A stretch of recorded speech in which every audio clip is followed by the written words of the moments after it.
कौवे बहुत शैतान थे।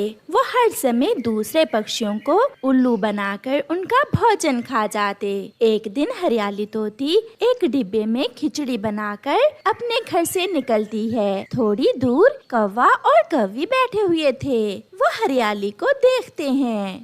कालू जी, वो देखो, हरियाली तोती डिब्बे में कुछ लेकर जा रही है।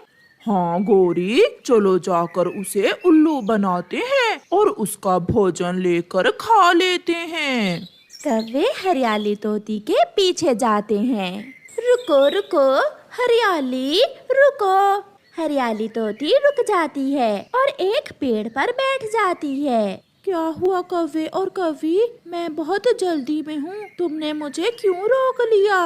हरियाली, इस डिब्बे में क्या है? इस डिब्बे में खिचड़ी है। मैं ये खिचड़ी पहाड़ों पर अपने मिट्ठू के लिए लेकर जा रही हूँ। हम भी पहाड़ों पर ही जा रहे हैं। हमने घर में बिरयानी बनाई है, मगर अफसोस हमारे पास नमक नहीं है। अगर नमक मिल जाता तो कुछ बिरयानी तुम भी ले जाती, अपने और अपने पति के लिए। बिरयानी तो मेरे पति को बहुत पसंद है। मैं अभी घर से थोड़ा नमक लाकर आपको देती हूँ। रुको हरियाली, ये डिब्बा तुम यहीं रख जाओ। इतना बोझ उठाकर जाने की क्या जरूरत है? हाँ, तुमने ठीक कहा सहेली। फिर हरियाली तोती अपना खिचड़ी वाला डिब्बा वहीं रखकर नमक लेने वापस घर चली जाती है। डिब्बा उठाओ और भागे यहाँ से। अब ये खिचड़ी हम अपने घर जाकर खाते हैं। कौवे बहुत अच्छे हैं, थोड़े नमक के बदले मुझे बिरयानी देंगे। मेरे पति तो आज बिरयानी और खिचड़ी एक साथ देखकर खुश हो जाएंगे। हरियाली ऐसा सोचते हुए घर से नमक लेकर जाती है। अरे, ये कौवे कहाँ गए? अभी तो मैं उन्हें यहाँ छोड़कर गई थी। मेरा खिचड़ी वाला डिब्बा भी नहीं है। वो दुष्ट कौवे मुझे उल्लू बना गए। बहुत बुरा किया उन्होंने मेरे साथ। हरियाली बैठकर ऐसे रोने लग जाती है। बहुत मजे की थी खिचड़ी कालू, मैंने ऐसी स्वादिष्ट खिचड़ी पहले कभी नहीं खाई। मुफ्त का माल ऐसे ही स्वादिष्ट लगता है। दूसरे दिन हरियाली तोती चिड़िया को सारी बात बताती है। उन्होंने मुझे नमक लेने भेज दिया और मेरी सारी खिचड़ी ले उड़े। वो कौवे तो अब कुछ ज्यादा ही तंग करने लगे हैं। अब मुझे उनका कुछ करना ही होगा। उन्होंने कुछ दिन पहले लूसी कबूतरी को भी चूना लगाकर उसका भोजन खा लिया था। चिड़िया वहाँ से चली जाती है। चिड़िया कौवों के घर के पास जाकर बैठ जाती है। कौवा और कौवी अपने घर के बाहर बैठे हुए थे। अगर मेरा कोई दोस्त होता तो हम मिलकर खाते, मगर मेरा कोई भी दोस्त नहीं है। अब कौन मेरे साथ मीठा दलिया खाएगा? इससे अच्छा तो था कि मैं ना ही मीठा दलिया बनाती। कालू, कुछ सुना तुमने? हाँ गौरी, चिड़िया का कोई दोस्त नहीं है जो इसके साथ बैठकर मीठा दलिया खाए। फिर कौवे चिड़िया के पास आते हैं। चुप कर जाओ छोटी चिड़िया, क्यों रो रही हो? हम है ना आपके दोस्त, हम खाएंगे आपके साथ मिलकर मीठा दलिया। आप तो कौवे हैं, भला आप एक कमजोर चिड़िया के दोस्त कैसे हो सकते हैं? जंगल के सभी पक्षी बराबर हैं, कौन छोटा कौन बड़ा। चलें, हम समय जाया किए बिना मिलकर दलिया खाते हैं। तो फिर मेरे नए दोस्तों, मेरे साथ मेरे घर चलो। अब मैं इन कौवों को अच्छा सबक सिखाऊंगी। रास्ते में जाते हुए चिड़िया ऐसे सोचती है। चिड़िया, दलिया कहाँ है? दलिया इस हंडिया में है। मैं तो भूल ही गई, जब मेरी माँ मीठा दलिया बनाया करती थी तो उसमें एप्पल भी डाला करती थी, मगर मैं तो एप्पल लाना ही भूल गई। चिड़िया, तुम चिंता न करो, हम अभी एप्पल ले आते हैं। मगर एप्पल तो किसान के खेत से मिलेंगे। हम चुरा लेंगे, हम अभी एप्पल लेकर आते हैं। कौवा और कौवी मीठा दलिया खाने के लालच में एप्पल लेने चले जाते हैं। किसान खेत में सो रहा था। कौवा और कौवी चुपके से किसान के एप्पल के बाग में जाते हैं और एक पेड़ पर बैठ जाते हैं। कौवा एक एप्पल तोड़ लेता है। किसान भी जाग जाता है। किसान भागता है और एक डंडा दूर से ही कौवों की तरफ फेंकता है। कालू कौवा तो एप्पल लेकर वहाँ से उड़ जाता है, मगर डंडा गोरी कौवी की पूंछ पर लगता है और वो गिर जाती है। कालू, मुझे बचाओ कालू। गोरी, अगर मैं तुम्हें बचाने आया तो मैं भी पिटूंगा। और चिड़िया का दलिया कौन खाएगा? मैं तो चला चिड़िया का दलिया खाने। तुम मार खाकर वहीं आ जाना। कौवा चला जाता है और किसान कौवी की अच्छी पिटाई करता है। चिड़िया चिड़िया, मैं एप्पल ले आया। गोरी कौवी कहाँ है? उसे तो किसान ने पकड़कर बहुत मारा। उसे छोड़ो, आप ये एप्पल दलिये में डालो और हम दलिया खाते हैं। कौवे भैया, जब आप गए तो मैंने दलिये की रेसिपी दोबारा पढ़ी है। ये देखें, इस रेसिपी में मेरी माँ ने लिखा है कि जब तक दलिये में मीठे मीठे अंगूर न डालें तो दलिये का स्वाद ही नहीं बनता। तो ये बात है। आप ये एप्पल काट कर दलिये में मिक्स करें और मैं अभी अंगूर लेकर आता हूँ। कौवा जल्दी से अंगूर लेने चला जाता है। कबूतरी और हरियाली तोती भी चिड़िया के पास आ जाती हैं। देखा, मैंने कैसे उन कौवों को उल्लू बनाया। चलो अब हम ये एप्पल खाते हैं। फिर वो तीनों एप्पल खा लेती हैं। गोरी कौवी भी मार खाकर किसान के खेत से उड़ती है। चिड़िया, एप्पल तो बहुत स्वादिष्ट था। कौवा भी क्या याद करेगा। अब तो हम कौवे के लाए हुए अंगूर भी खाएंगे। कौवा अंगूर ढूंढ लेता है और अपनी चोंच में अंगूर लिए जल्दी से चिड़िया के घर आता है। मैंने कर लिया चिड़िया, मैंने कर लिया। ये ले अंगूर और अब जल्दी से मुझे मीठा दलिया दें। सॉरी कौवे, मेरे दोस्त, मैं तो भूल ही गई। घर में पानी नहीं है। आप पानी ले आओ, फिर आराम से बैठकर मीठा दलिया खाएंगे। कौवा मटका उठाए पानी लेने चला जाता है। लूसी और हरियाली भी संदूक के पीछे छुपी बैठी थीं। वो बाहर आती हैं और सब मिलकर मीठे मीठे अंगूर खाते हैं। जब कौवा पानी लेकर आता है तो चिड़िया से कहता है, चिड़िया चिड़िया, अब मुझसे और इंतजार नहीं होता। जल्दी से मुझे दलिया दे दो। चल भाग यहाँ से, बड़ा आया मेरा दोस्त। दुष्ट कौवे, एक लगाऊंगी। हम सब ने मिलकर तुम्हें उल्लू बनाया, जैसे तुमने मुझे उल्लू बनाया था।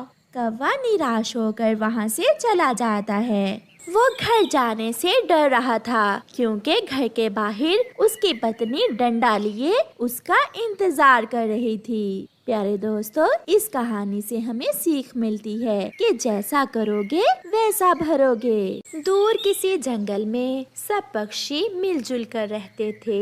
उसी जंगल में एक कालू कौवा और उसकी पत्नी गोरी कौवी भी रहते थे, जिन्हें अमीर बनने का बहुत शौक था।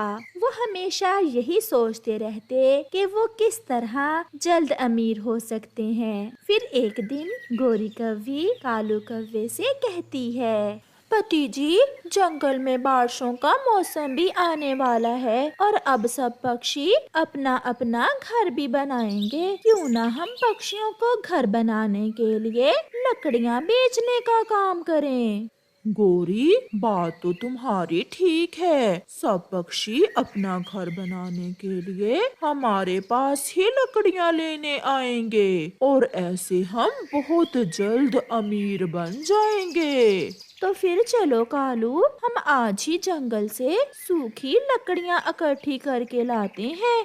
फिर गोरी और कालू अपना कुल्हाड़ा उठाकर जंगल में निकल जाते हैं। ऐसे मौसम में उन्हें कहीं भी सूखी लकड़ी नहीं मिल रही थी। बहुत कोशिश करने के बाद उन्हें केवल एक ही सूखी लकड़ी नजर आती है।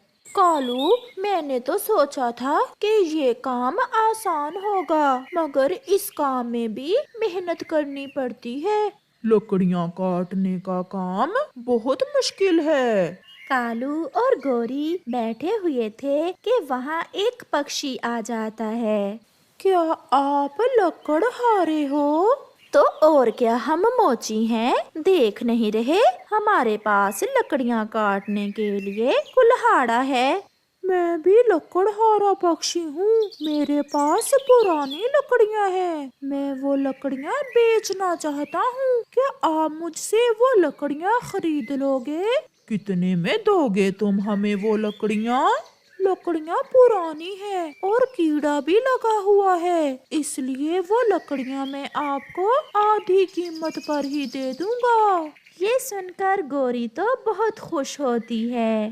चलो चलो लकड़हारे, हमें वो लकड़ियाँ दिखाओ। फिर गोरी और कालू उस लकड़हारे पक्षी के साथ चले जाते हैं। गोरी, ये लकड़ियाँ तो बहुत पुरानी हैं। दाम भी तो आधे हैं। कालू, हमने कौन सा अपना घर बनाना है, दूसरे पक्षियों को ही बेचेंगे हम ये लकड़ियाँ। किसी को क्या पता कि लकड़ियाँ पुरानी है। मगर गोरी, कीड़े वाली लकड़ियों से बना हुआ घर जल्द टूट जाता है। तुम छोड़ो इस बात को, जब तक पक्षियों के घर टूटेंगे तब बात पुरानी हो चुकी होगी। फिर गोरी और कालू लकड़हारे को आधी कीमत देते हैं और घर से अपनी बैलगाड़ी लाकर वो सारी लकड़ियाँ लाद कर ले जाते हैं। कालू, तुम यहाँ बैठो, मैं सारे पक्षियों को बता कर आती हूँ कि हम घर बनाने के लिए मजबूत लकड़ियाँ बेच रहे हैं। चिड़िया और कबूतर को भी बताती आना। फिर गोरी वहाँ से चली जाती है।